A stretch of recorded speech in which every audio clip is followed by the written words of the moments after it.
sem dúvida, nasceu com cordão umbilical já cortado. Ele é o profeta Muhammad, profeta enviado pelo Allah que nos fez chegar a mensagem de Allah. Foi uma pessoa incomparável, profeta perfeito, amoroso, melhor profeta do mundo que existiu. Ai, que tinha pena do seu povo.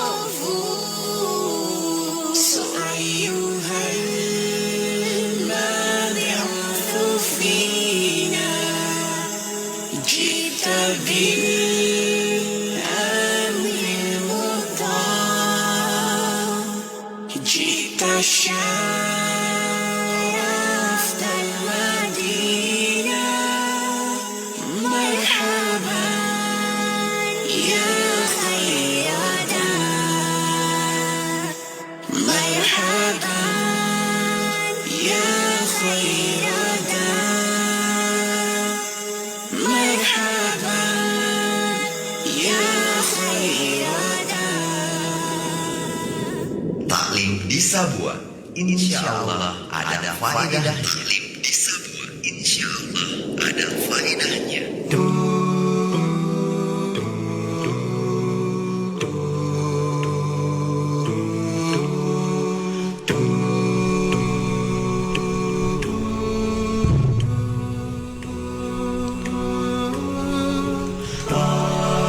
Bismillahirrahmanirrahim. Wassalatu wassalamu ala rasulillah, amma ba'du. Alhamdulillahirabbil alamin. Segala puji hanya milik Allah subhanahu wa ta'ala. Kita masih diberikan nikmat, kesempatan, kesehatan dan juga kekuatan untuk bisa bersama-sama mengikuti program dari radio kami Taklim di Sabua, insya Allah ada faedahnya. Bersama dengan Al Ustadz Dwi Hudoyono SHLC yang insya Allah akan memberikan taklimnya insya Allah selama kurang lebih 60 menit ke depan. Dan yang lagi mendengarkan kami di 92,5 dan juga yang lagi satu rasa juga di akun Facebook kami, live streaming kami, selamat mendengarkan dan menyimak. Dan mohon maaf untuk pekan kemarin kita tidak sempat ada karena ada satu dan lain hal. Dan untuk itu mari kita menyapa Ustadz Dwi. Assalamualaikum warahmatullahi wabarakatuh, Ustadz. Aduh, tidak ada suara ini, Ustadz. Waalaikumsalam. Yang mana ini, Ustadz? Bismillah, Ustadz. Assalamualaikum warahmatullahi wabarakatuh. Waalaikumsalam. Aduh, kayaknya ada persoalan di ini lagi ya. Baik, kita ulang sekali lagi. Bismillah. Lagi, Ustadz. Sabar, Ustaz. Baik. Tunggu, Ustaz. Barangkali mikrofonnya.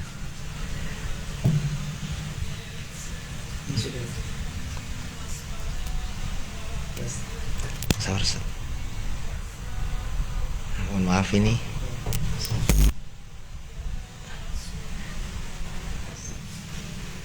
Tes. Tidak ada ya.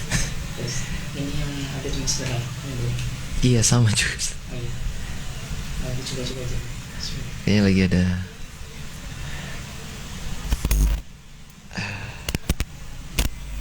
Baik. Afwan, Ustaz.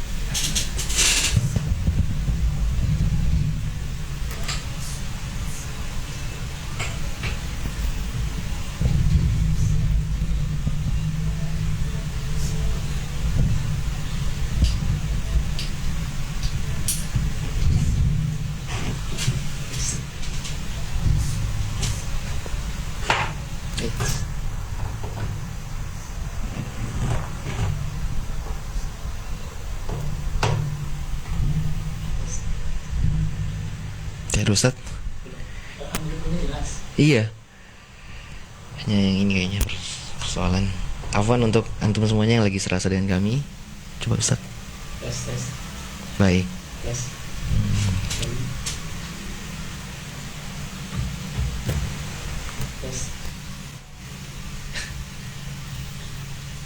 Ada persoalan kayaknya, Ustaz.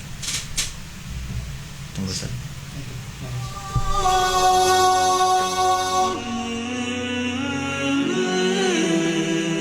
يا نبي سلام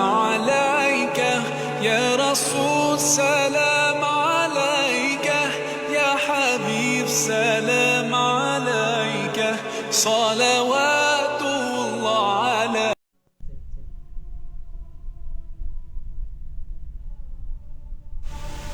Masya Allah. Tes. Baik. Tadi gue jelasin. Iya.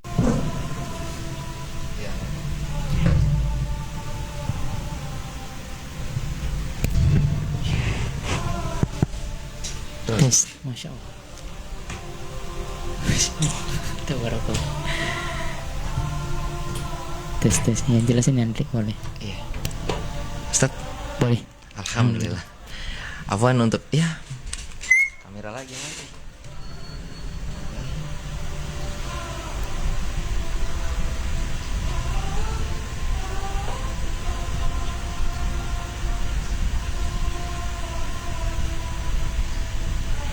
Masya Allah. Tabarakallah.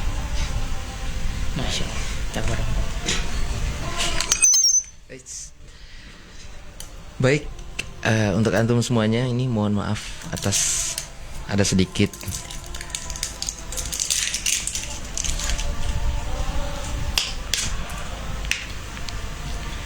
trouble di Sabua sini.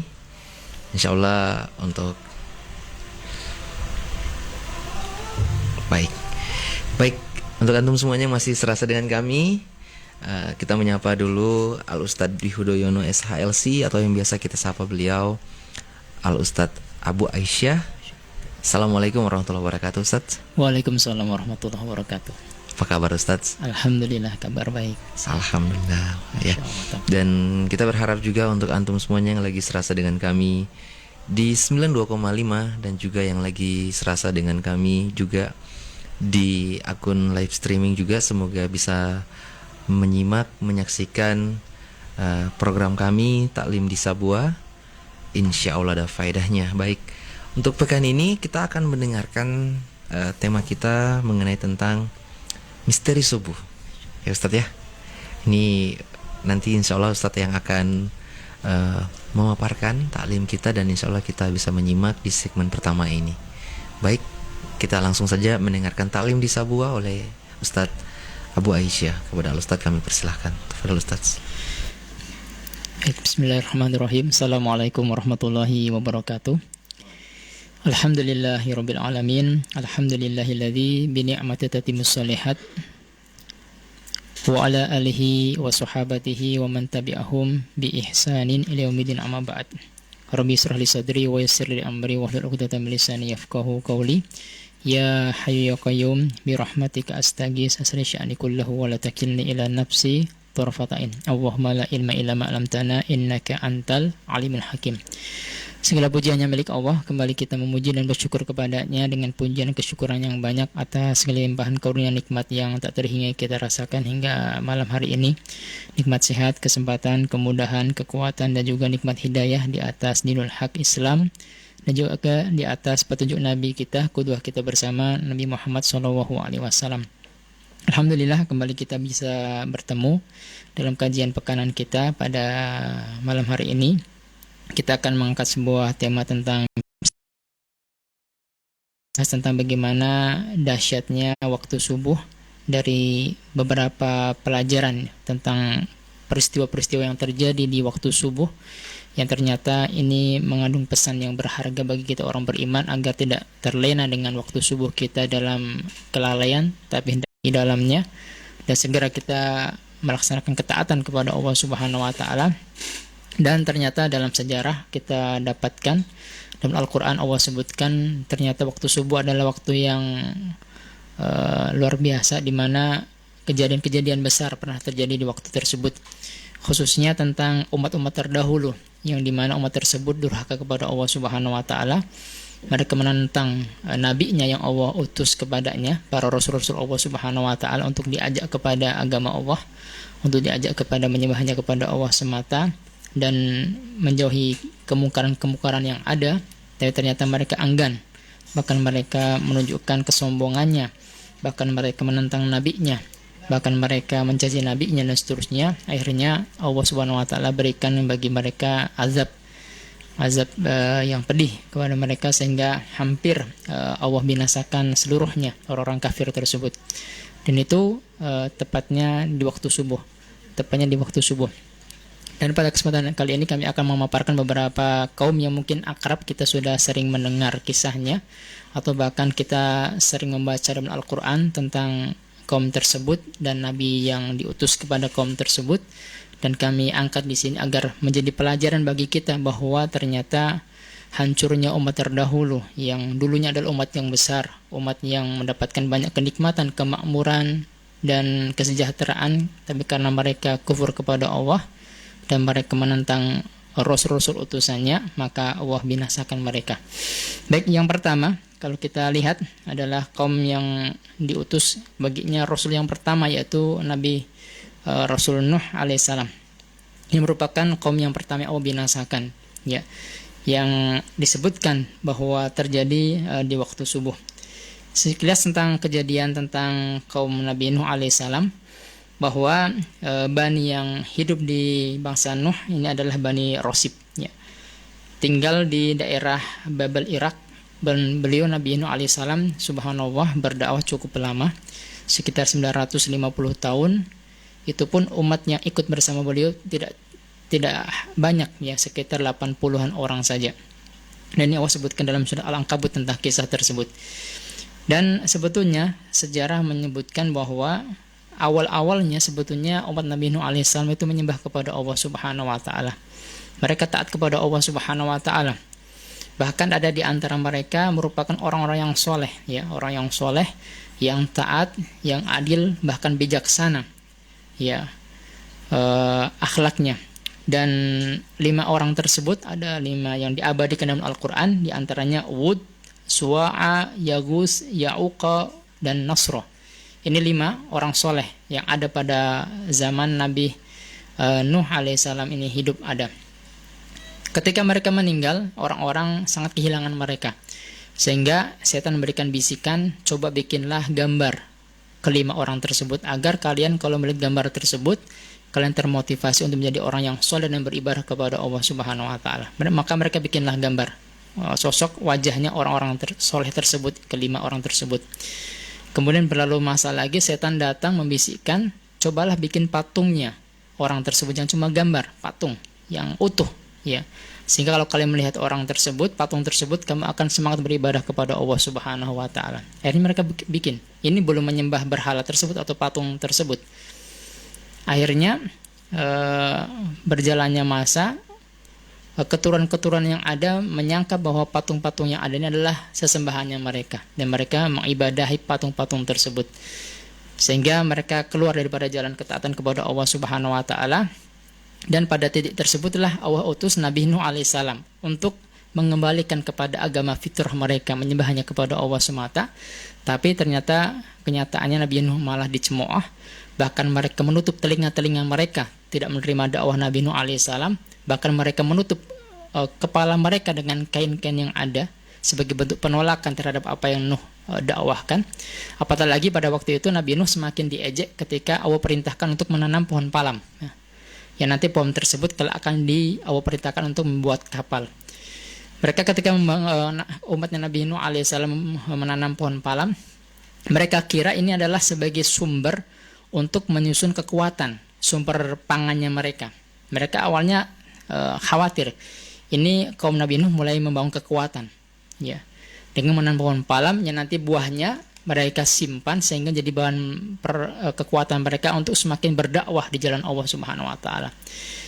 Tapi ternyata qadarullah, ini jalan-jalannya Allah Subhanahu wa taala. Setelah pohon palam tersebut sudah ada, bahkan mulai berbuah, Allah perintahkan untuk menebangnya. Mereka menertawakan lagi, ini aneh ini orang-orang, sudah ditanam lama-lama malah ditebang lagi, ya, ditebang. Mereka tertawakan. Semakin mereka menertawakan Nabi Nuh alaihissalam, mereka menggunakan pohon palam tersebut dibikinlah kapal di tengah padang pasir. Mereka semakin menertawakan lagi umat Nabi Nuh alaihissalam dengan Nabi Nuh alaihissalam. Mereka tertawakan, masa bikin kapal di tengah padang pasir, masya Allah. Bahkan ada sempat sampai kelewatan batas, mereka buang kotoran di kapal Nabi Nuh alaihissalam ketika mereka sedang membangun tersebut. Ketika mereka istirahat, tidak ada Nabi Nuh dan pengikutnya, mereka datang ke situ, mereka buang kotoran. Walhasil Allah balas, perut mereka sakit semua, yang buang kotoran sakit semua. Jadi mereka datang sama Nabi Nuh minta maaf, dan Nabi Nuh doakan mereka sembuh. Nah, akhirnya ini semakin mereka bikin, dan mereka akhirnya ketika itu mulai mendung. Nah, disitulah tanda-tanda bahwa Allah akan membinasakan mereka. Maka pada waktu itu di waktu subuh ya, Allah SWT turunkan hujan dari langit, kemudian munculkan air juga dari bawah bumi. Dan situlah Nabi Nuh alaihissalam diperintahkan untuk masuk dalam kapal tersebut. Orang beriman juga termasuk hewan-hewan berpasang-pasangan. Dan Allah binasakan hampir seluruhnya. Yang tidak beriman kepada Allah, Allah hancurkan semuanya.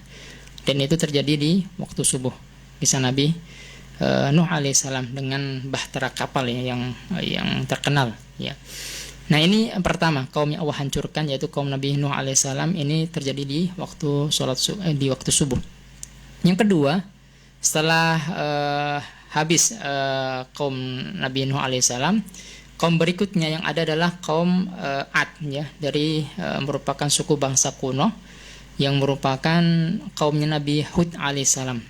Ini di daerah Al-Ahqaf ya, sebelah utara Hadramaut, antara Yaman dan Oman, Dan mereka ini hidup pasca banjir bandang Nabi Nuh alaihissalam.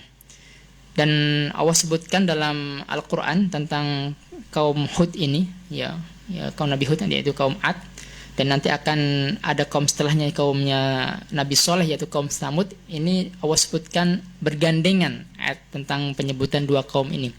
Allah sebutkan dalam surat Al-Haqqah ayat 4 dan sampai 8 tentang kisah kaum Ad dan kaum Samud. Allah katakan, kadzabat Samudu wa 'adun bil qari'ah, ya, telah mendustakan kaum Samud, kaumnya Nabi Soleh, dan juga kaumnya Ad, ya, kaum Ad yaitu kaum Nabi Hud alaihissalam. Bil qari'ah, tentang adanya hari kiamat, hari pembalasan. Mereka mendustakan, mereka tidak percaya tentang adanya tentang hari pembalasan. Fa amma Samudu fa uhliku bit taghiyah. Adapun Samud, kaum Nabi Saleh alaihissalam, Allah hancurkan dengan suara petir yang menggelegar. Ya, yang dengannya mereka binasa seketika semuanya. Wa amma 'adun fa ukhliku bi rihin sarsarin 'atiyah. Adapun kaum Ad, ya kaum Nabi Hud alaihissalam, Allah hancurkan dengan Allah mengirimkan angin yang sangat dingin, angin yang berhembus yang kencang, yang sangat dingin. Ya. Sakhra 'alaiha sab'a layalin wa thamaniyah. Ini terjadi dalam waktu 7 hari 8 malam ya. 7 malam 8 hari. Ya. Khusuman fatara qauma fiha sur'an ka'annahum a'jazun nakhlin khawiyah. Selama 7 malam 8 hari angin berhembus sangat kencang dan dingin terus-menerus menghantam kaum Ad ya, kaum Ad, sehingga mereka diibaratkan ya seperti pohon kurma yang keluar dari akarnya. Mereka meninggal bergentayangan, bergentayangannya melayang begitu ya. Ini terjadi juga di waktu subuh ya. Waktu subuh ya. Kemudian yang ketiga yaitu azab daripada kaum Samud ya, kaum Samud yaitu kaumnya Nabi Shalih alaihissalam. Ini juga sebetulnya keturunan dari Nabi Nuh alaihissalam, yaitu anaknya bernama Sam bin Nuh. Ini tinggal di wilayah bernama Al-Hijr, ini di pesisir Laut Merah. Sebetulnya tempat ini para pendengar yang rahmatullah adalah tempat yang sangat subur ya, karena merupakan tempat sumber mata air, sehingga mereka bercocok tanam dengan tanaman yang artinya panennya luar biasa, sehingga mereka sejahtera ya, sejahtera. Tapi mereka tidak semakin bersyukur kepada Allah Subhanahu wa taala, bahkan mereka semakin dengan kemewahan yang mereka dapatkan dari melimpahnya sumber daya alam yang mereka dapatkan, tidak malah bersyukur, tapi mereka semakin bermegah-megahan, bahkan mereka tidak mau menyembah kepada Allah Subhanahu wa taala. Bahkan Nabi sallallahu alaihi wasallam mengajak kepada mereka untuk kembali kepada Allah Subhanahu wa taala, untuk beristighfar kepadanya dan bersyukur dengan nikmat yang Allah telah berikan kepada mereka berupa tanah yang subur. Tapi ternyata mereka enggan mereka enggan terhadapnya. Dan malah mereka menentang Nabi Shalih alaihissalam. Mereka menantang, mengatakan, kalau engkau betul-betul nabi atau utusan Allah, coba tunjukkan mukjizat yang Allah berikan kepada kamu. Mereka menantang, coba munculkan kepada kami seekor unta betina yang muncul dari batu, ya. Maka Nabi Shalih alaihissalam ya terima tantangan tersebut dan berdoa kepada Allah dengan penuh harap. Akhirnya Allah Subhanahu wa taala munculkan ya unta betina yang keluar dari balik batu besar. Pun mereka tidak beriman juga. Bahkan tindakan paling kejinya mereka menyembelih unta tersebut. Padahal Nabi Shalih sudah sampaikan, ya jangan kamu sembelih ini dan jangan kamu ganggu hewan ini. Tapi ternyata mereka malah mengganggunya, bahkan menyembelihnya. Padahal dia naqatullah, untanya Allah yang merupakan mukjizat Nabi Shalih alaihissalam. Ya. Akhirnya Allah Subhanahu wa taala berikan mereka azab. Yang pertama Allah turunkan petunjuk dari Nabi Shalih alaihissalam, ya tamatta salasa ayyam. Kata Allah Subhanahu wa taala, bersenang-senanglah kalian 3 hari saja. Setelah 3 hari maka Allah akan membinasakan kalian. Jadi 3 hari mereka bersenang-senang. Allah biarkan 3 hari. Setelah 3 hari, mulai hari Kamis, ya, ini tanda-tanda pertama. Allah jadikan wajah mereka menguning semua. Mereka heran, tiba-tiba kenapa wajahnya menguning semua. Kemudian hari Jumatnya wajah mereka memerah semua. Mereka saling bertatap-tatapan dan heran, kenapa jadi merah wajahnya kita ini. Kemudian hari Sabtu menghitam semua wajah mereka, hitam semua. Mereka heran, kenapa bisa menghitam semua. Baru hari Ahadnya, mulai terbit matahari, mulai subuh, Allah turunkan suara menggelegar dari langit dan Allah goyangkan dan datangkan gempa dari bawah bumi dan hampir semuanya melayang nyawanya, mati semua, meninggal semua. Ini hukuman bagi kaum Samud, kaum Nabi Shalih alaihissalam di waktu subuh juga. Kemudian yang berikutnya yaitu Allah hancurkan kaum Sodom, kaum Nabi Lut alaihissalam. Ini Allah sebutkan dalam surah An-Naml, ya, ayat 54 tentang kisah tersebut, di mana awalnya Nabi Nuh alaihissalam mengajak mereka, ya, untuk hidup normal. Sebetulnya banyak kekejian, ya. Mereka tidak hanya menyukai sesama jenis saja, homoseksual atau lesbian, tapi mereka juga banyak kekejian di situ. Mereka juga suka mencuri, mereka juga suka minum keras, mereka juga suka berjudi, bahkan mereka suka mengadu binatang. Ini kekejian berkumpul di kaumnya Nabi Lut alaihissalam. Nabi Lut hadir di situ ingin mengingatkan mereka kepada jalan yang benar. Ya, bahkan masya Allah uji pada waktu itu, ya, Nabi Lut alaihissalam ketika ada malaikat yang datang bertamu malaikat. Ternyata istri Nabi Lut alaihissalam membeberkan kedatangan malaikat tersebut. Kita tahu malaikat itu rupanya rupawan, ya. Datang berbondong-bondong mereka untuk ini. Biasa kalau mereka datang laki-laki yang baru, mereka ya gandrungi begitu sama laki-laki. Kalau datang perempuan yang baru, perempuan juga menggandrungi perempuan tersebut. Ini penyakit kaum Nabi Lut alaihissalam. Nabi sampaikan, ini kalau kamu suka, saya punya anak wanita, silakan nikahi. Tapi mereka tidak mau. Saya suka dengan ini. Pada malaikat ini tujuannya bertamu ke Nabi Lut alaihissalam untuk mengabarkan, segera kamu pergi wahai Lut di waktu tengah malam, karena nanti di waktu subuh Allah akan hancurkan kaummu. Dan benarlah ya, di waktu subuh Jibril alaihissalam sudah Allah perintahkan, ya, ternyata dengan satu sayap Jibril alaihissalam diangkat bangsa Nuh, kemudian ditumpahkan lagi dan dihujani batu dari neraka, dan disebutkan bahwa batunya itu sudah ada namanya. Batu ini untuk si fulan semuanya kena. Jadi semuanya hampir tidak ada yang meleset, kena semua kepada orang-orang yang berbuat asusila di bangsa Lut alaihissalam. Dan ini terjadi di waktu subuh juga, Dan terakhir bangsa yang Allah hancurkan adalah kaumnya Nabi Ibrahim alaihissalam, ya.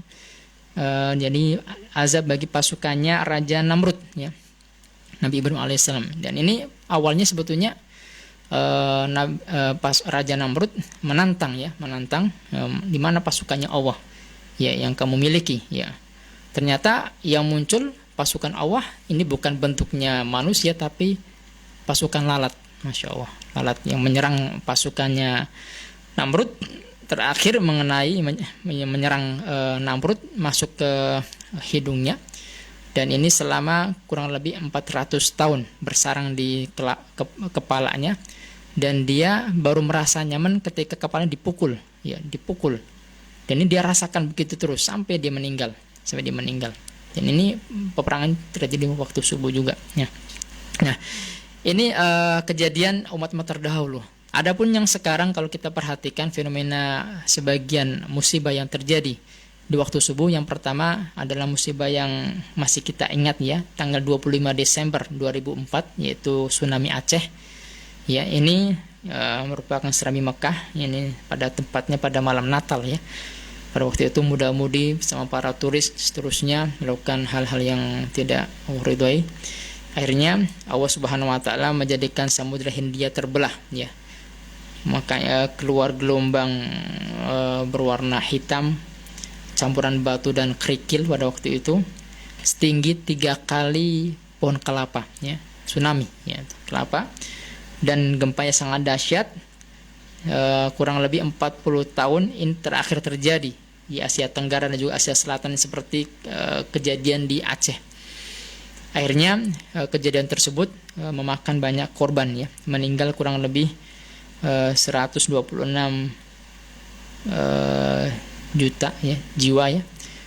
Kemudian hilang sekitar 37.000 lebih, kemudian tempat tinggal juga sekitar 517.000, ya, tempat tinggal yang hancur. Ini juga di waktu subuh juga, kalau kita perhatikan ini terjadi di waktu pagi subuh, ya. Kemudian juga setelah tsunami Aceh, ini gempa Yogyakarta juga, ya. Ini gempa terdahsyat kedua setelah tsunami, ya, tanggal 27 Mei 2005. Ini kekuatan sekitar 5,9 skala Richter dan meninggal sekitar 200 jiwa. Awalnya sebetulnya orang Jogja sebetulnya dikira bahwa yang akan mengenai mereka itu adalah bencana Gunung Merapi. Karena memang sebelum gempa terjadi, ini Gunung Merapi sudah menunjukkan kegarangannya beberapa kali meletus. Mereka kira ini akan terjadi, tapi ternyata Allah punya jalan lain. Ternyata Allah jadikan gempa yang menghantam kota Jogja. Itu karena kalau kita perhatikan juga memang di daerah sekitar Gunung Merapi juga dan warga sekitar situ juga masih kental adat kejawen, ya, yang mengarah kepada kesyirikan. Mereka berkorban kepada selain Allah Subhanahu wa taala, maka Allah berikan teguran seperti itu. Nah, ini paling tidak beberapa kejadian-kejadian yang kalau kita lihat ternyata terjadi di waktu subuh, Masya Allah. Jadi ini menjadi isyarat juga bagi kita bahwa bagi orang-orang yang zalim, ya, orang-orang ini bisa menjadi awal keburukan di waktu pagi tersebut. Tapi insya Allah makanya kita dianjurkan di waktu tersebut untuk bagaimana kita terus waspada dan bagaimana kita mengisi di awal kehidupan kita, ya, dengan banyak bertobat kepada Allah, banyak beristighfar dan juga banyak beribadah kepada Allah. Semoga Allah jaga diri kita daripada musibah-musibah yang mungkin akan datang secara fajaatan tiba-tiba. Ini mungkin untuk yang pertama kita sampaikan beberapa peristiwa di waktu subuh. Baik Ustaz, terima kasih banyak untuk taklim sesi pertama kami, dan kami berharap juga untuk yang lagi mendengarkan kami di 92,5 dan juga yang lagi live streaming kami bisa bertanya. Silakan yang mau konsultasi masalah Islam dan juga yang berkaitan dengan tema kita tentang misteri subuh. Jadi kami menunggu pertanyaan dari antum semuanya. Insya Allah di segmen ketiga kita ada sesi tanya jawab. Baik, untuk antum semuanya tetap serasa dengan kami di Blast Mawan FM, Antum Pe Radio. To my respect and my honor too, who should I pay good mind to after Allah and Rasulullah? Comes your mother. Who next? Your mother. Who next? Your mother. And then your father. 'Cause who used to hold you and clean you and clothe you? Who used to feed you and always be with you? When you were sick, stay up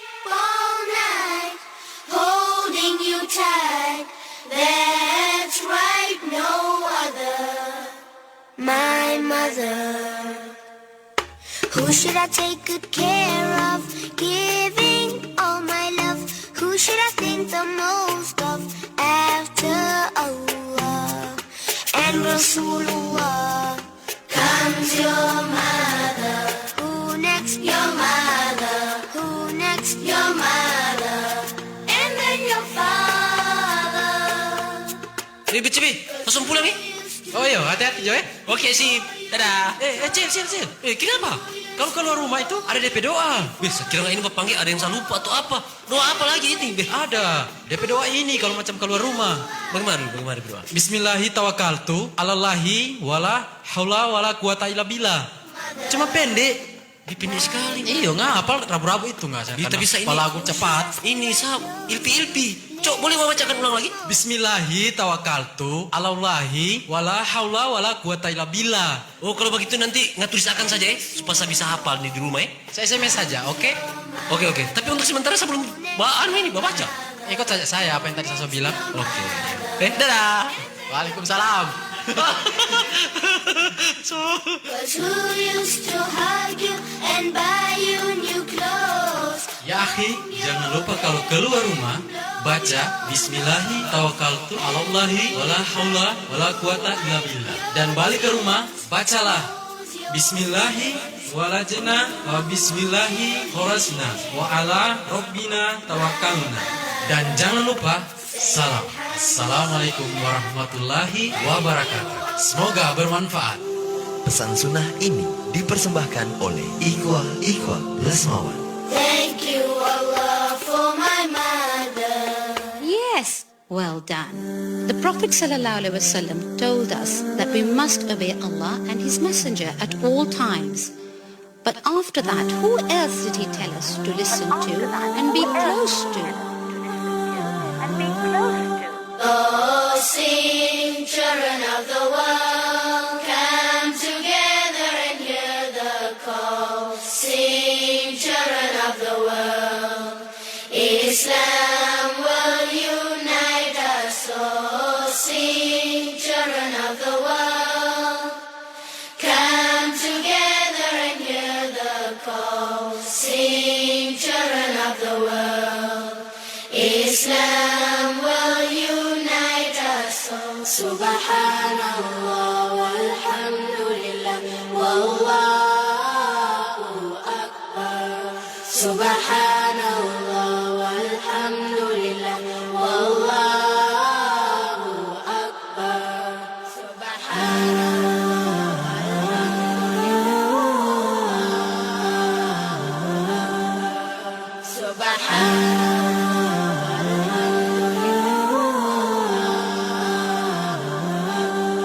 Oh, sing, children of the world, come together and hear the call. Sing, children of the world, Islam will unite us all. Sing, children of the world, come together and hear the call. Sing, children of the world, Islam will unite us all. Subhanallah walhamdulillah wallahu akbar.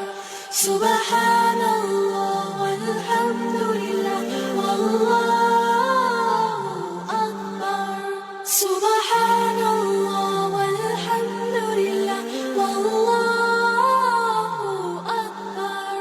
Subhanallah walhamdulillah wallahu akbar. Taklim di Sabua, insya Allah ada faedahnya. Taklim di Sabua, insya Allah ada faedahnya.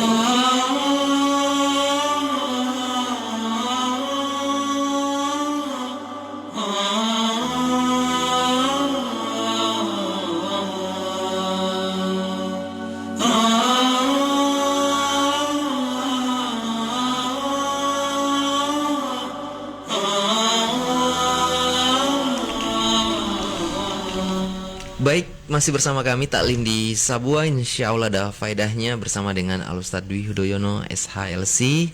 Dan insya Allah tadi kita sudah mendengarkan sama-sama tentang umat-umat terdahulu yang diazab. Ternyata itu semuanya di waktu subuh ya Ustadz ya. Baik, di segmen kedua ini kita akan mendengarkan lagi taklim kelanjutan tentang keutamaan dan amalan apa saja yang di waktu subuh ya Ustadz, seperti itu ya.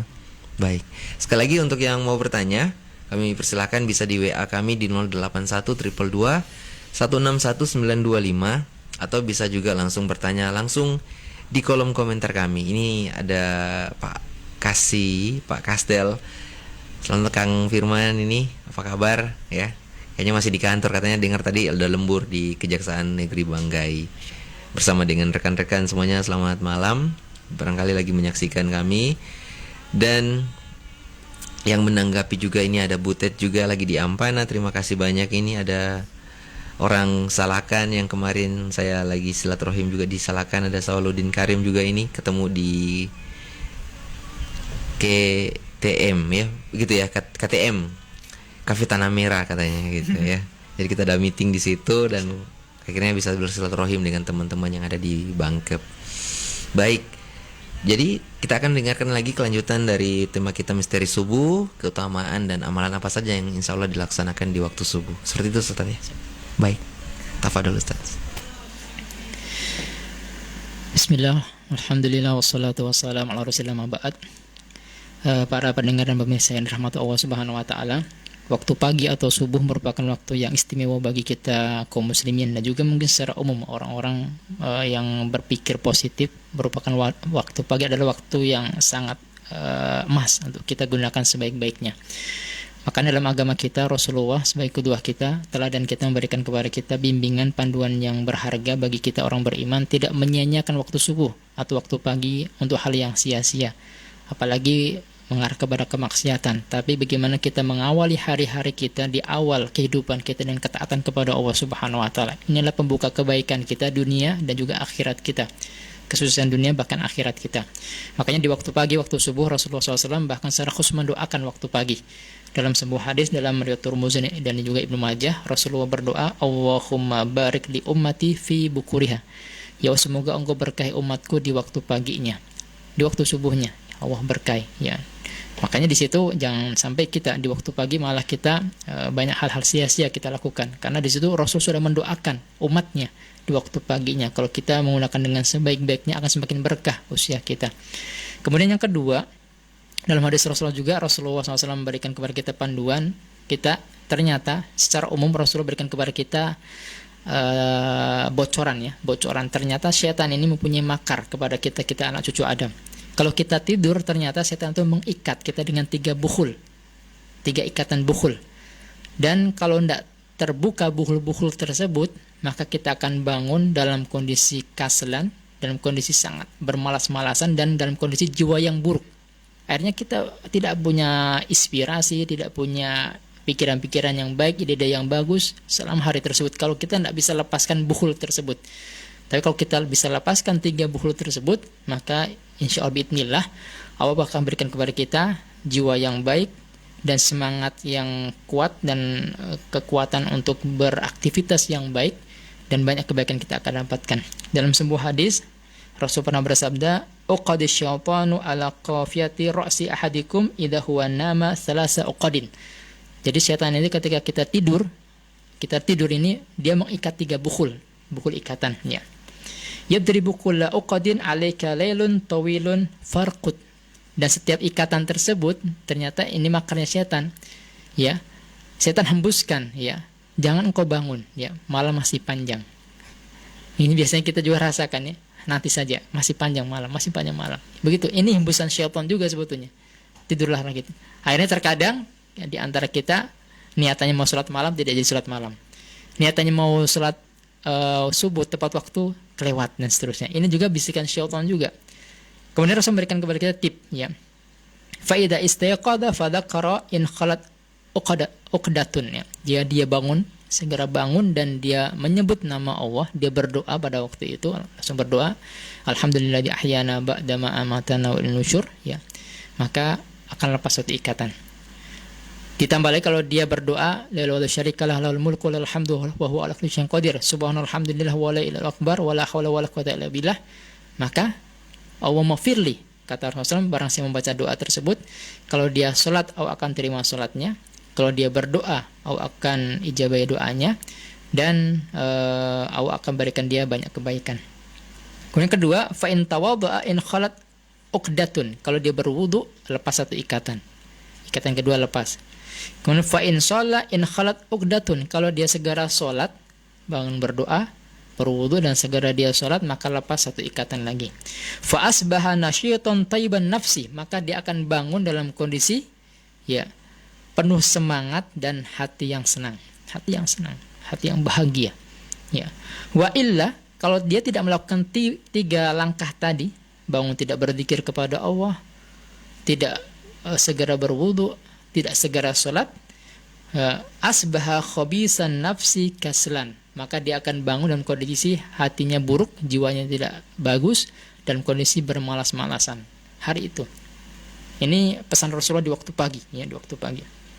Kemudian secara khusus juga tentang waktu pagi juga Allah sebutkan dalam surat Al-Isra. Al-Isra ayat 78, Allah katakan aqimis shalah liduluki syamsi ila ghazaqil laili, dirikanlah salat ketika matahari sudah tergelincir dan ketika matahari sudah mulai tenggelam. Kemudian wa qur'anal fajr, dan bacaan Quran di waktu salat fajar, salat subuh, inna qur'anal fajri kana mashhuda, sungguhnya bacaan Quran di waktu salat subuh imam itu disaksikan oleh para malaikat. Dan disebutkan dalam penjelasan tafsirnya dan hadisnya bahwa ternyata waktu subuh adalah waktu di mana pergantian shift malaikat malam di situ. Pergantian, dan Masya Allah orang-orang yang menjaga salat subuhnya, maka salat mereka itu disaksikan oleh para malaikat, dan sebuah kebanggaan ketika mereka terbang menghadap kepada Allah Subhanahu wa taala, menyampaikan tentang kondisi hamba-hambanya. Allah bertanya, kaifa tajidu ibadi, bagaimana kondisi engkau mendapatkan hamba-hambaku ketika engkau meninggalkannya. Maka sebuah pujian, sebuah kebanggaan, mereka mengatakan ya Rabb taraknahum wa hum shallun wa atainahum wa hum shallun. Ya Rabb, ketika kami meninggalkan mereka sementara keadaan salat, ketika kami datang juga sementara mereka dalam keadaan salat. Ini di waktu subuh, dan disebutkan dalam waktu asar juga, 2 waktu ini. Kemudian berikutnya keutamaan yang kita bisa dapatkan juga di waktu subuh, terutama salat subuh, salat subuh. Sebelum salat subuh Rasul menyebutkan rakaataini qabla al-fajr khairu minad dunya wa fiha. 2 rakaat sebelum subuh ini lebih baik daripada dunia dan seisinya. Ini 2 rakaatnya qabliyahnya, qabliyahnya itu lebih baik daripada dunia dan seisinya. Tentunya salat subuhnya lebih daripada itu. Masya Allah. Jadi jangan sampai kita lalaikan ini, jangan sampai kita tinggalkan. Bahkan Rasulullah menganggap qabliyah subuh adalah salat sunnah muakkadah, salat sunnah yang sangat beliau tekankan, bahkan boleh tidak tinggalkan dalam kondisi safar. Ada 2 salat yang boleh tidak tinggalkan dalam kondisi safar sekalipun, yaitu salat qabliyah subuh dan salat witir, perlu jaga sekali. Kemudian salat subuh lagi Rasul menyebutkan paling tidak ada sekitar 4 atau 5 tentang keutamaan salat subuh. Yang pertama, bahwa barang siapa yang menjaga salat subuh, maka Allah jamin baginya surga. Dalam sebuah hadis riwayat Bukhari dan Muslim, Rasul bersabda, man shalla bardain, barang siapa yang sholat di 2 waktu dingin, dakhalal jannah, baginya surga. Disebutkan 2 waktu dingin adalah sholat asar dan sholat subuh. Barang siapa menjaga sholat di 2 waktu dingin, baginya surga. Kemudian berikutnya adalah Allah sebutkan bahwa orang yang menjaga sholat subuh tidak akan tersentuh api neraka. Lan yalija an-nar, tidak akan tersentuh jilatan api neraka. Lan di sini dalam bahasa Arab adalah perkataan pelarangan yang selama-lamanya tidak, La itu tidak, lam itu belum, kalau lan selama-lamanya tidak. Jadi selama-lamanya tidak akan terjilat api neraka. Ahadun, seseorang, sholat qoblatul isyam, yang mampu menjaga sholat sebelum terbitnya matahari, maksud sholat subuh, wa qabla ghurubi, dan juga sebelum tenggelamnya matahari, maksudnya adalah sholat asar. Maksudnya sholat asar, hadis Muslim. Kemudian berikutnya, bahwa orang yang menjaga sholat subuh, dia dalam lindungan Allah Subhanahu wa taala. Masya Allah, ini juga kabar gembira juga. Dalam sebuah hadis Muslim, Rasul bersabda, man shalla sholatal subhi, barang siapa mengerjakan sholat subuh, fahuwa fi dhimatillahi jalla wa ala, maka di dalam lindungan Allah Subhanahu wa taala. Makanya sangat menyedihkan sekali atau sangat disayangkan sekali kalau ada orang sampai dia tinggalkan sholat subuh. Berarti secara jelas dia menjauhkan diri daripada perlindungan Allah Subhanahu wa taala. Jadi kalau kita sudah sholat subuh saja, ini sebagai senjata awal kita agar Allah senantiasa melindungi kita dari segala macam wabah, dari bahaya-bahaya yang ada di sekeliling kita dengan menjaga sholat subuh kita. Kemudian yang keempat, Rasul gambarkan barang siapa menjaga sholat subuh atau sholat subuh secara berjamaah, maka dia seperti ibaratnya sholat semalam suntuk, sholat semalam penuh. Dalam sebuah hadis Muslim, Rasul bersabda, man sholal isya fil jama'ati faka'annama qama nisfal lail. Barang siapa menjaga sholat isya secara berjamaah, dia seperti sholat setengah malam, seperti sholat setengah malam. Wa man sholat subhi fi jama'ati, barang siapa dia menjaga sholat subuh dia berjamaah, faka'annama sholal lail kullahu, ya, dia seperti sholat malam penuh, satu malam penuh. Ini mengerjakan sholat subuh. Kemudian juga dalam hadis yang lain juga tentang keutamaan waktu subuh dan sholat subuh adalah dalam hadis Rasulullah pernah bersabda, basyiru, berikanlah kabar gembira orang-orang yang berjalan di waktu gelap, ya, di waktu gelap, ya, ilal masjid, menuju masjid Allah Subhanahu wa taala, bahwa bagi mereka innahun nur tam yaumul qiyamah, bagi mereka mendapatkan cahaya yang sempurna pada hari kiamat kelak. Jadi Masya Allah, gelap-gelapnya kita untuk mendatangi sholat subuh dan juga sholat isya, ya, mungkin di waktu zaman dulu mungkin masih jarang lampu, sekarang juga mungkin, ya, kalau di waktu subuh mungkin banyak orang yang sudah matikan lampunya. Kita menuju ke masjid, Masya Allah, dalam kondisi gelap gulita, kita paksakan diri kita untuk tetap mendatangi rumah Allah, mengerjakan perintah Allah, maka akan berikan balasan kelak di akhirat, diberikan cahaya yang terang atas mujahadah kita pada waktu itu. Bahkan kalau kita perhatikan juga bahwa dalam hadis tentang keutamaan melihat wajah Allah, ya, bahwa ternyata Allah Subhanahu wa taala ini akan memperlihatkan wajahnya di dua waktu, ya, pagi dan petang. Pagi dan petang. Bahkan kalau kita sampai bertahan sholat subuh, kemudian kita duduk berzikir kepada Allah Subhanahu wa taala sampai terbitnya matahari, dan kita mengerjakan 2 rakaat sholat duha yang awal atau sholat isyraq, maka terhitung kita seperti mengerjakan ibadah haji dan umrah yang sempurna, ya. Dalam sebuah hadis Rasul pernah bersabda, man sholat subhi fi jama'atin, barang siapa mengerjakan sholat subuh, ya, berjamaah, summa qa'adat kuru aja wajal, kemudian dia duduk berzikir kepada Allah Subhanahu wa taala hatta tal'al syam, sampai terbitnya matahari, summa sholat rakaatain, kemudian dia sholat 2 rakaat, kanat ka ajrin hajjatin wa umratin tamatin, maka dia seperti pahala haji dan umrah yang sempurna. Ini saling berkaitan di waktu pagi tersebut atau di waktu subuh tersebut. Oleh karena itu, mari kami mengajak kepada diri kami pribadi dan kita semua, bagaimana kita banyak bersyukur kepada Allah apabila Allah memberikan kepada kita kesempatan, ya, bangun kesempatan di waktu pagi hari dan kita mampu untuk mengerjakan sholat subuh, mari kita kerjakan. Jangan kita bermalas-malasan, dan kita manfaatkan waktu tersebut untuk banyak mengambil keberkahan, banyak mengambil kekuatan, ya. Karena sholat subuh kemudian diiringi dengan zikir, ini sumber kekuatan. Bahkan kalau kita perhatikan para ulama kita seperti Ibnu Qayyim dan juga Ibnu Taimiyah rahimahullah, mereka menjadikan sarapan pagi mereka zikir habis sholat subuh, ya. Bahkan kalau mereka belum berzikir habis sholat subuh, ini seperti, ya, orang yang belum sarapan, mereka lemas. Dan ini harusnya kita seperti itu, kekuatan kita di situ sebetulnya. Dan sebetulnya kita ini lemah, badan kita juga lemah. Tanpa ada kekuatan dari Allah, mungkin kita tidak mampu banyak beraktivitas dan berbuat hal-hal yang mungkin besar, ya, tanpa izin dari Allah. Dan di antara kekuatan kita adalah zikir-zikir itu, amal-amal soleh kita yang kita kerjakan, dengannya mungkin hal yang mungkin tidak mungkin kita kerjakan atas izin Allah bisa itu tercapai dengan izin Allah Subhanahu wa taala. Wallahu a'lam. Baik, terima kasih banyak Ustadz Dwi untuk segmen kedua kami. Masya Allah, ini banyak sekali amalan. Berarti memang kita hidup ini, maksudnya di dunia ini berawal dari subuh, ya Ustadz, ya, karena akan semangat sampai sore petang gitu, ya Ustadz, ya. Masya Allah. Beda kalau orang maksudnya terlambat subuh gitu, ya, pasti slow ini barang.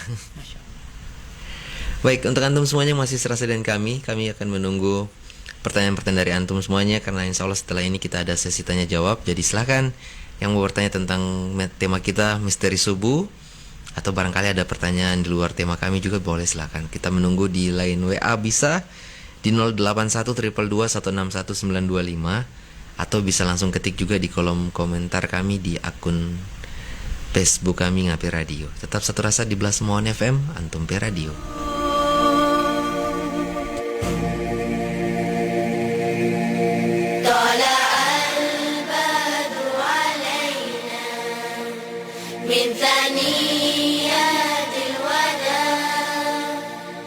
وجب الشكر علينا ما دعا لله ما دعا لله الله أكبر الله أكبر الله أكبر الله أكبر. So azan ini ilmi. Marjo Andri, turun pisang bayang Marjo. Oh iya, sama bonceng ya? Iya, pakai set motor, Mar. Sampai. Iya. Turun nyari duluan. Sudulan saya? Oh iya. Tutak bunyi kaki kan. Yo Andri. Kenapa nggak terus? Tidak bisa kah? Iya, ada di Arab itu. Astagfirullah. Oh, ada di doa. Ada di doa. Oh, apa di doa? Kalau doa masuk masjid itu, Allahumma firli dunubi waftafli abwaab rahmatik. Baru masuk dengan kaki kanan. Oh, itu di doa. Iyo, astaga. Tak salah ini. Baru kalau macam doa keluar masjid ada. Ada. Oh, apa di doa? Kalau doa keluar masjid itu, Bismillah wassalatu wassalamu ala Rasulillah. Allahumma inni as'aluka min fadlik. Allahumma asimni minasyaitonir rajim. Baru keluar yang kaki kiri. Oh, begitu di Iyo, doa. begitu orang Arab masuk masjid yang keluar. Terima kasih banyak ini. Parit Parit. Oke. Iya, besokan ini sesuatu tahu berarti. Oh, iya. Besok. Masalahnya saya ini jarang masuk masjid. Nah, itu DP problem. Ya, akhi, untuk doa masuk masjid, Allah magfirli dzunubi waftafli abwaab rahmatik. Baru masuk dengan kaki kanan. Kalau doa keluar masjid, Bismillah wassalatu wassalamu ala Rasulillah. Allahumma inni as'aluka min fadlik.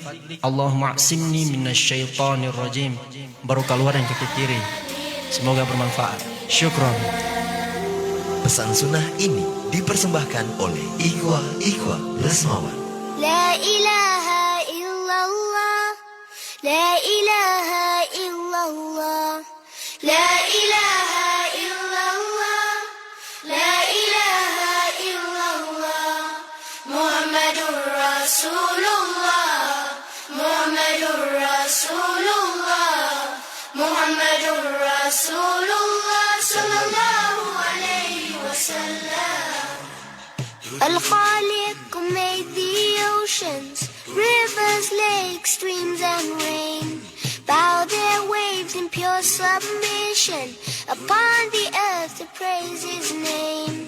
La ilaha illallah, la ilaha illallah, la ilaha illallah, la ilaha illallah, Muhammadur Rasulullah, Muhammadur Rasulullah, Muhammadur Rasulullah sallallahu alaihi wasallam. There is no creature among us, upon the air or in the sea, that does not sing with wonder, praising in community. La ilaha illallah, la ilaha illallah, la ilaha illallah, la ilaha illallah, Muhammadur Rasulullah, Muhammadur Rasulullah, Muhammadur Rasulullah sallallahu alaihi wasallam. Taklim di Sabua, insya Allah ada faedahnya. Taklim di Sabua, insya Allah ada faedahnya. يا أخي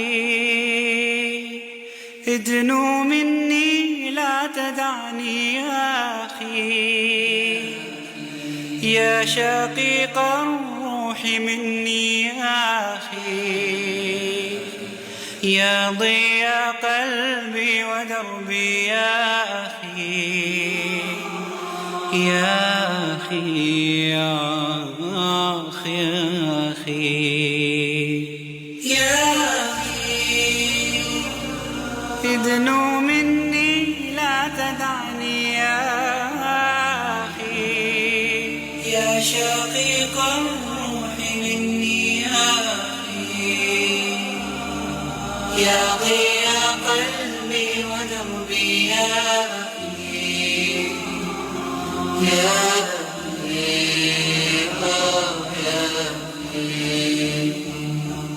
الدنا حولي ظلام حالك فأنا دربي وبدل ظلمتي نورك نورك فجر طالع منه أبصرت طريق الجنة يا أخي أنت بعد الله من أفضله ما بقلبي من نسن أو لوعتي في كلا الحالين ألقاك معي حاضرا في وحشتي أو فرحتي يا أخي ادنو مني لا تدعني يا يا شقيق الروح مني يا ضياء قلبي ودربي يا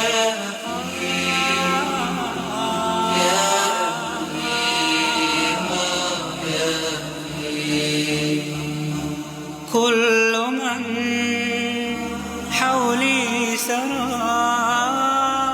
سراب خادع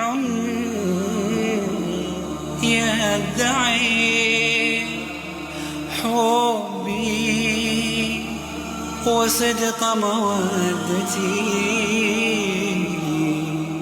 إن صفات عيشي فما كثرهم عجبا أين هم في شدتي يا أخي أنت لا غيرك من دون الورى مخلص لي يا أخي في صحبتي لست ترجو من ودادي غاية رفقة في الله نعم الرفقة وجهك الوضاء ألفيت به كل معنى العلا والرفعة مدلي يمنى. Baik, masih bersama kami Taklim di Sabua, insya Allah ada faedahnya. Mohon maaf kita lagi lama berbicara tadi ya. Dan alhamdulillah kita sudah masuk di sesi tanya jawab. Masih ada waktu sekitar 8 menit ya untuk sesi tanya jawab ini. Jadi kami menunggu pertanyaan dari antum semuanya. Dan silakan untuk antum yang mau bertanya. Ini ada pertanyaan pertama dari Akhi Ramadan. Masya Allah, ini selalu menyimak program kami Taklim di Sabua bersama dengan Al-Ustadz Dwi Hudoyono SHLC. Dan kita langsung ke pertanyaannya dari Akhi Ramadan ini, Ustadz ya. Bismillah, Afwan Ustadz, kalau sekiranya kita ketiduran dan terlambat sholat subuh, apa tidak mengapa jika kita sholat sunnah qobliyah juga sebelum sholat subuhnya? Baik Ustadz. Alhamdulillah wassalatu wassalamu ala rasulillah ba'd. Ya, wa alam, karena memang salat sunnah qobliyah ini penting ya, keutamaannya, dan juga memang masuk dalam salat sunnah muakkadah. Kerjakan saja kita qobliyah dulu, habis itu baru qomat, segera kita kerjakan salat subuh. Tapi kalau terlambatnya ini sudah memang sudah kesiangan sekali, langsung saja qomat, langsung sholat subuh saja. Tapi kalau masihnya belum terbit matahari, ya silakan kerjakan qobliyah baru sholat subuh ya. Itu alam. Baik. Ustaz, ada juga yang saya melihat nih, ya, masih berkaitan dengan pertanyaan dari akhir Ramadan. Ada yang sholat subuh dulu, misalkan dia masbuk lambat kan. Dia sholat subuh. Iya, setelah selesai sholat subuh dia bangun lagi. Yeah. Kan katanya tidak ada lagi sholat selain sholat bada, begitu ya? Subuh. Bada subuh sama bada asar kan. Nah, itu bagaimana? Tapi dia niatnya untuk qobliyah subuh. Tapi dikerjakan sesudah sholat subuh nih Ustaz. Bagaimana ini hukumnya? Baik, syukron. Bagus pertanyaannya, dan ini memang kejadian ini pernah terjadi di zaman para sahabat ya. Ketika itu ada seorang sahabat habis sholat subuh, dia bangun lagi sholat 2 rakaat. Diperhatikan dan ditegur, ditanya, sholat apa kamu? Ternyata dia adalah mengqadha qobliyah yang tadi tidak sempat dikerjakan. Dia datang terlambat, ternyata sudah qomat. Dia ikut berjamaah, habis itu dia salam, dia bangkit sholat lagi, sholat sunnah. Dan Rasul mendiamkan. Dan diamnya Rasul adalah takrir ya, pembolehan. Karena Rasul tidak pernah mendiamkan kemungkaran ya, dan disitulah dalil bahwa diperbolehkan bagi kita yang terlambat sholat sunnah qobliyah subuh, kita bisa qadha di habis sholat subuhnya, boleh, jadi tidak masalah ya. Baik, aman ya. Baik Ustaz. Dan ada lagi Ustaz ini, saya mungkin pribadi juga perwakilan ya. Masya Allah. Kebanyakan lalai di waktu subuh nih Ustaz. Ancaman Ustaz sholat subuh ini, ada ancamannya bagaimana Ustaz? Dahsyat atau bagaimana Ustaz? Baik, Masya Allah. Jadi apa bahayanya ketika orang mungkin sering lalai, bahkan mungkin meninggalkan sholat subuh? Dalam sebuah hadis riwayat Bukhari dan Muslim, Rasul pernah menyebutkan bahwa inna athqala salatin 'alal munafiqin salatul isya wa salatul fajr. Salat yang paling berat dikerjakan oleh orang munafik adalah salat isya dan salat subuh, fajar ya, salat subuh. Walau ya'lamuna ma fihima la'atauhuma walau habwa. Kata Rasulullah SAW, sekiranya manusia mengetahui, seorang hamba mengetahui tentang keutamaan keduanya, salat isya dan salat subuh, maka mereka akan mendatanginya meskipun harus merangkak. Tadi kita sebutkan bahwa salat isya berjamaah ini seperti salat setengah malam. Kalau salat subuh seperti salat semalam suntuk. Makanya keutamaan ini saja sudah luar biasa, apalagi tadi ditambah ya 2 rakaat sebelum sholat subuh lebih daripada dulu dan seisinya, apalagi sholat subuhnya. Dan tadi kita sebutkan juga keutamaan yang lainnya, bahwa dengan kita mengerjakan sholat subuh, Allah akan menjaga kita, melindungi kita. Dengan kita sholat subuh, Allah akan jauhkan dari api neraka. Dengan kita sholat subuh akan memasukkan dalam surganya Allah Subhanahu wa taala. Bahwa dengan sholat subuh, sholat kita akan disaksikan oleh para malaikat. Keutamaan yang banyak ini tentunya sangat menggiurkan kita, dan ini kesempatan emas kita mendapatkan banyak keberkahan. Makanya tadi Rasul menyebutkan kalau sekiranya mengetahui tentang keutamaannya, manusia akan datang sambil merangkak sholat subuh itu. Dan bagi kita mungkin yang kadang terlambat atau mungkin kadang lalai, mari kita bermuhasabah. Ke depan kita bisa perbaiki ibadah kita. Mungkin kita atur waktu ya, karena mungkin ya tidak bisa dibungkiri mungkin karena terlambat atau bangun subuh, karena mungkin kita terlambat tidur juga. Sehingga waktu tidur kita lat, sehingga bangunnya kita juga lat juga. Makanya sangat dianjurkan, Rasulullah SAW qudwah kita, teladan kita itu sangat menganjurkan kita tidur lebih awal sebetulnya. Tidur lebih awal ya, dan kita bangun lebih cepat ya, lebih cepat. Fabi wa ini mah kalau kita mampu bisa sholat malam sejenak ya, kemudian kita mampu juga tutup dengan witir dan seterusnya, ini sebuah kenikmatan. Habis itu kita banyak beristighfar kepada Allah sambil menunggu waktu subuh. Jadi bisa ya, jadi kami harapkan kalau tidak ada pekerjaan yang mendesak, tidak ada apa, kita bisa tidur lebih awal. Kita juga bisa bantu dengan alarm kita, silakan kita pasang ya, 1 jam atau setengah jam sebelum waktu subuh kita sudah mulai bangun. Atau kita juga berpesan sama pasangan kita, saling membangunkan, saling mengingatkan, seterusnya ya. apa itu kita lakukan ya. Kemudian yang terpenting juga sebetulnya di samping azam yang kuat kita mau bangun subuh atau mungkin bangun sholat malam adalah berdoa kepada Allah, minta agar Allah berikan kepada kita kemudahan ya untuk kita bisa bangun dan bisa mendengarkan azan. Karena dikhawatirkan juga para pendengar ini yang dimiliki Allah bahwa orang-orang yang sementara tidur ternyata azan dikumandangkan dan dia tidak dengar juga, diibaratkan seperti telinganya dikencing oleh syaitan. Masya Allah. Dan ini waludzubillah, semoga kita tidak seperti itu. Semoga kita bisa mendengarkan adzan dengan baik. Tentunya tadi ya, kita berdoa kepada Allah. Dan ternyata kalaupun, Masya Allah, kalau kita sudah berniat sebelum tidur kita berdoa, bahkan kita berniat sholat malam, mungkin sholat subuh juga, dan ternyata kita lambat, atau mungkin kalau sholat malam ya kita sampai lat atau terlambat atau tidak sempat mengerjakannya, maka kita terhitung sebagai orang yang mengerjakan sholat malam. Ini keutamaan niat, Masya Allah, yang harus kita tanamkan dari awal. Baik Ustaz, terima kasih banyak untuk penjelasan. Dan tentang misteri subuh, masih ada lagi tidak Ustaz tentang misteri subuh? Ya, bagaimana ya Ustaz ya? Untuk di zaman sekarang Ustaz, ya mungkin kita melihat fenomenal di zaman-zaman sebelumnya, di zaman-zaman terdahulu, umat-umat yang diazab di waktu subuh. Nah, dan tadi juga Ustaz sudah menjelaskan ada beberapa juga di zamannya kita di tahun 2004 ya, di Aceh, di Jogja itu kan, melihat dengan fenomenal yang mungkin di zaman dulu itu hampir mirip Ustaz ya dengan zaman sekarang, zaman fitnah itu kan.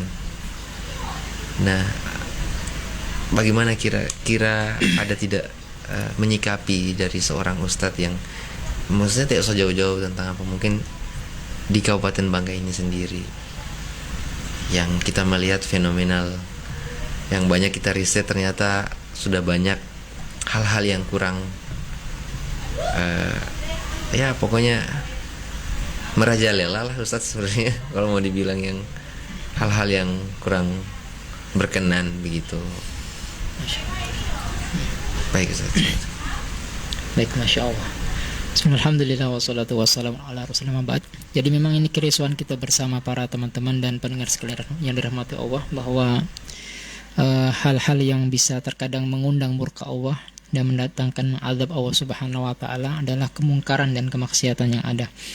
Makanya kita berharap bahwa kita dengan kemampuan yang kita miliki, mari kita sama-sama berkolaborasi, mari sama-sama kita bekerja sama, berta'awun dalam kebaikan untuk menyongsong dakwah kebaikan ini, mengingatkan manusia di jalan kebaikan, mengingatkan mereka untuk senantiasa menjaga ketaatan dan menjauhi larang-larangan Allah Subhanahu wa taala. Ini untuk tujuan kita bersama sebetulnya, bukan untuk kita pribadi ya, untuk keselamatan kita bersama. Makanya Allah ingatkan kita dalam surat Al-Anfal ya, Allah katakan, wattaqu fitnatan la tusibanna alladziina dzalamu minkum khassah, kata Allah. Takutlah kalian kepada azab Allah yang Allah datangkan itu menyeluruh kepada semua. Tidak hanya kepada orang yang fajir saja, tidak hanya kepada orang yang ahli maksiat saja, tapi kepada orang yang soleh pun akan kena. Itu kenapa? Ketika orang soleh tersebut hanya soleh untuk dirinya sendiri saja, kesolehan hanya untuk dirinya saja, dia hanya ingin baik sendiri saja, tidak peka kepada yang lainnya, tidak suka menasihati orang, tidak suka mengingkari kemungkaran dan seterusnya, maka azab bisa datang secara menyeluruh semuanya, walaupun nanti akan dibangkitkan sesuai dengan niat dan amalan mereka. Tentang ayat ini, ada seorang sahabiah bernama Asma binti Abi Bakar pernah bertanya kepada Rasulullah SAW memperjelas tentang ayat tersebut. Ya Rasulullah, atukhlikuna fina wa fim as-salihun. Apakah kita akan dihancurkan? Apakah kita akan diazab? Ya, akan dihukum oleh Allah Subhanahu wa taala, sedangkan di dalamnya masih ada orang yang soleh hidup di situ. Apa kata Rasulullah SAW? Naam, iya. Idza kathura al-khabas, jika kekejian, kemungkaran merajalela, Allah akan azab. Makanya ini juga keprihatinan kita bersama, dan mari kita saling peka dan saling mengajak kepada kebaikan, dan mari kita dakwah ini terus kita gelorakan ya, supaya kebaikan semakin menyebar dan kemungkaran semakin menghilang. Artinya tetap ada, selama setan masih ada tetap ada kemungkaran tetap. Tapi paling tidak kita minimalisir ya, kemungkaran tersebut ada ya. Dan paling tidak juga kita berharap bahwa kemungkarannya ada, mereka tidak terang-terangan berbuat kemungkaran di muka umum dan seterusnya. Paling tidak kita bagaimana membuat mereka malu berbuat kemungkaran yang terang-terangan seperti itu. Dan ini adalah upaya kita bersama, dan ini salah satu langkah yang kita lakukan juga melalui dakwah radio dan dakwah seperti ini adalah harapan kita semua. Dan artinya terang-terangan saja. Kemarin kita latihan Wahdah Peduli ya, kita lihat di situ BNPB ya, BNPB ya. Itu memang Sulawesi atau Banggi sendiri itu daerah garis gempa memang. Artinya tinggal menunggu waktu saja sebetulnya. Kita harus siap-siap sebetulnya. Kalau bukan karena mungkin istighfar kita, ketaatan yang kita lakukan, mungkin bisa saja Allah dengan segera mendatangkan musibahnya. Tapi kita berharap kepada Allah, semoga kalaupun ada, Allah jaga kita semua. Allah jauhkan kita dari keluarga kita dari musibah-musibah yang ada. Salah satunya ya ini, dengan kita tadi bagaimana berusaha untuk saling mengajak kepada kebaikan, mencegah kepada kemungkaran, dan kita banyak beristighfar kepada Allah Subhanahu wa taala, dan banyak juga bersedekah juga. Masya Allah, ini juga termasuk amalan-amalan yang bisa menjauhkan daripada bala musibah. Masya Allah, ini kita hidupkan, dan semoga ini Allah mendatangkan rahmat di tempat kita insya Allah. Baik Ustaz, terima kasih banyak. Barangkali itu saja untuk sesi tanya jawab, dan kita langsung saja mendengarkan kesimpulan tentang tema kita, misteri subuh. Ya Ustaz, sampai dulu Ustaz. Baik, bismillah, alhamdulillah, wassalatu wassalamu ala rasulillah, ba'd. Pada kesimpulan ini kami ingin menyampaikan kembali bahwa waktu pagi atau waktu subuh ini merupakan waktu yang kita anggap sebagai waktu perubahannya. Di waktu inilah saat yang pertama kali keadilan akan muncul setelah kezaliman, dan saat yang akan datang sebuah kebaikan setelah sebelumnya kerusakan. Ya, kita lihat ya, waktu terdahulu seperti itu ya, adanya. Dan waktu pagi juga merupakan saat perubahan, pengokohan, kemuliaan, dan diangkatnya derajat orang-orang yang beriman. Dan Allah Subhanahu wa taala telah mengisahkan bagaimana kaum-kaum dahulu yang durhaka kepada Allah Subhanahu wa taala, maka dan juga Allah mengokohkan bagi mereka orang yang beriman ya. Dan azab adalah pembalasan yang jelas, di mana Allah Subhanahu wa taala ingin membedakan, membatasi kehidupan yang jahiliyah dengan kehidupan orang-orang yang bertakwa. Dan Allah Subhanahu wa taala juga memberikan gambaran tentang bagaimana hancurnya kaum dengan azabnya di waktu pagi, di waktu subuh. Maka kita berharap sekali lagi para pendengar yang dirahmati Allah Subhanahu wa taala, di waktu pagi, di waktu subuh, mari jangan kita lalai. Mari kita jangan sampai tidak menggunakan dalam kebaikan-kebaikan, dan kita berusaha di waktu tersebut ya.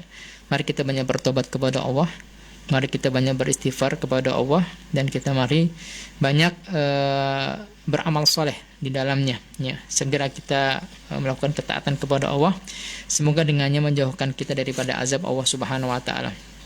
Dan sekali lagi, sungguhnya kunci untuk mendapatkan kesuksesan dunia dan akhirat ada di waktu pagi. Siapa yang mampu memanfaatkannya, insya Allah ia akan keluar dengan percaya diri, dengan penuh kesuksesan dunia dan akhiratnya.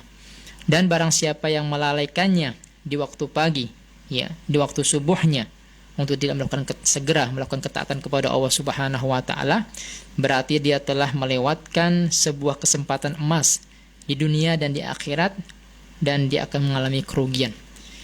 Wallahu taala a'la wa a'lam. Baik, terima kasih banyak Al Ustadz Dwi Hudoyono atas taklim di Sabua untuk pekan ini. Semoga kita yang mendengarkan dan menyimak bisa mengambil faedah dari apa yang disampaikan oleh Al Ustadz Dwi Hudoyono. Dan kepada Al Ustadz kami mengucapkan jazakumullah khairan. Semoga kita masih diberikan kesempatan dan kesehatan dan kekuatan lagi untuk bisa bersama-sama lagi di Sabua insyaallah pekan depan, setiap malam Jumat, dan dengan tema yang menarik lagi pastinya. Dan kepada pendengar semuanya di 92,5 buat antum semuanya, terima kasih banyak untuk kesempatannya. Semoga kita bisa bersama-sama lagi, berjumpa lagi di program Taklim di Sabua insyaallah di malam Jumat. Dan jangan lupakan juga untuk besok kita ada kajian kitab pembahasan tentang Sirah Nabawiyah. Baik, kita tutup dengan doa kifaratul majelis. Subhanakallahumma wa bihamdika asyhadu an la ilaha illa anta astaghfiruka wa atubu ilaik. Assalamualaikum warahmatullahi wabarakatuh.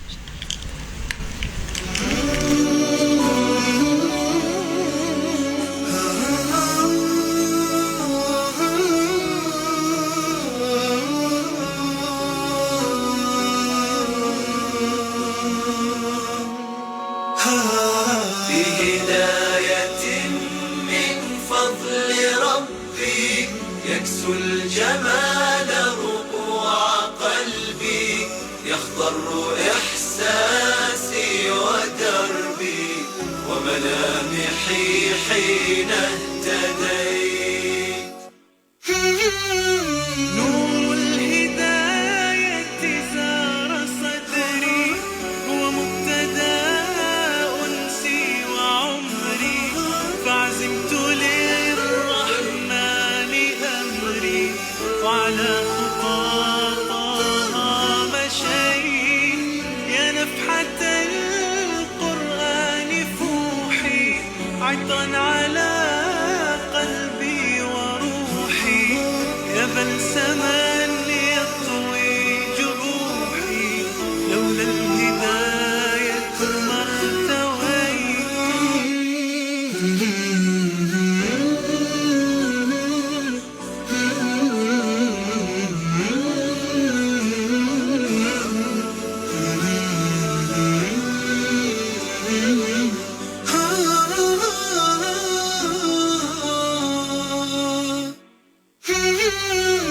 كم عشت والتفريط عادا ما ذقت في الدنيا سعادا حتى اهتديت إلى العبادة يا راحتي لما اهتديت سبحان من عدت إليه بسطت لنا كلتا يديه ألقيت أوزاري عليه يا ربي فاغفر ما عصاني.